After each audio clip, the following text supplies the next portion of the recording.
இந்த ஊர்லயே பெரிய பணக்காரரோட பையன் இவன் தான். இவன் ரோடு கிராஸ் பண்ண போகும்போது கார் வரும்னு இவன் நிப்பான்னு பார்த்தா இவன் வரனால அந்த காரு தான் நிக்குது. அங்க ரோட்ல ஒருத்தர் கிட்டார் வாசிச்சு பணம் சம்பாரிச்சிட்டு இருக்காரு. அந்த பணத்தை எடுத்து தூக்கி வீசிட்டு போறான்.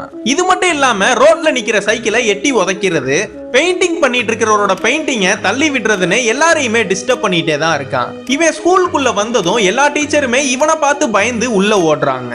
இவன் கிளாஸ்ல படிக்கிற எல்லா பசங்களுமே இவன் வரான்னு இவன் முன்னாடி நிக்கிறது கூட பயந்துட்டு எல்லாம் ஓடி போறாங்க. ஒரு நாள் இவன் விளையாடிட்டு இருக்கிறப்ப ஒரு பந்தை எடுத்து ஒரு பையனோட தலையிலேயே அடிச்சிடுறான். அதனால அந்த பையனோட பேரண்ட் பிரின்சிபல்கிட்ட வந்து கம்ப்ளைண்ட் பண்றாங்க. அதுக்கு இந்த பிரின்சிபல் அவனை எங்களால எதுவுமே பண்ண முடியாது, அவன் இந்த ஊர்லயே மிகப்பெரிய பணக்காரரோட ஒரு பையன், அவங்க அப்பா கொடுத்த டொனேஷனை வச்சுதான் இந்த ஸ்கூலே ரன் ஆயிட்டு வருது. இதெல்லாம் கேட்ட இந்த பையனோட அம்மாவால எதுவுமே பண்ண முடியாம கோவமா எழுந்து போயிடுறாங்க. இப்படின்னா இருக்கும் போது இந்த புள்ளி பையனோட கிளாஸ்ல புதுசா ஒரு ஹேண்டிகேப் பையன் ஜாயின் பண்ணுவான். இதெல்லாம் வாயை பொளந்து பாக்குறவனும் நம்ம வம்புழுக்கிறதுக்கு புதுசா ஒரு ஆள் கிடைச்சிட்டான்னு பாக்குறான். இந்த பையன் கேண்டீன்ல ஸ்நாக்ஸ் சாப்பிட்டுட்டு இருக்கும் போது அவன் கிட்ட வந்து புள்ளி பண்ண ஆரம்பிக்கிறான். இவன் என்னதான் பண்ணாலுமே அவன் கொஞ்சம் கூட பயப்படுற மாதிரி தெரியல. இந்த புள்ளி பண்ணவனை எதிர்த்து பேசுறதுனால இவன் மூஞ்ச காட்டி பஞ்சு விட்டுறான்.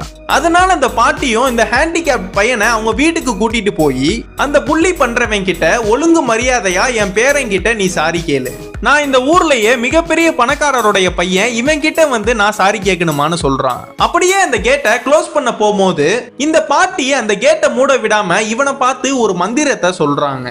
சொன்ன அடுத்த செகண்டே பார்த்தா அந்த இடமே இருட்டாகி பயங்கரமா காத்தடிக்க ஆரம்பிக்குது. ஏதோ இவனுக்குள்ள வித்தியாசமா நடக்கிற மாதிரி தெரியுது. அடுத்த நாள் காலையில விடிஞ்சதும் இந்த புள்ளி பையன் கண்ணாடிய பார்க்க போகும்போது இவன் பிரைமரி ஸ்கூல் படிக்கிற ஒரு குட்டி பையன் மாதிரி மாறிட்டு இருக்கான்.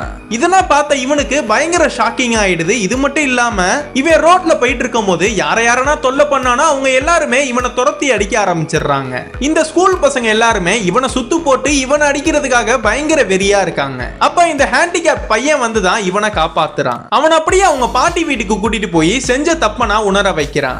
இன்னுமே இப்படினா பண்ண மாட்டேன், என்ன பழைய மாதிரியே மாத்திருங்க பாட்டின்னு கெஞ்சுறான். இந்த பாட்டியே அவனை மன்னிச்சு மறுபடியும் அந்த மந்திரத்தை சொல்லி இவனை பழைய மாதிரியே மாத்திடுறாங்க.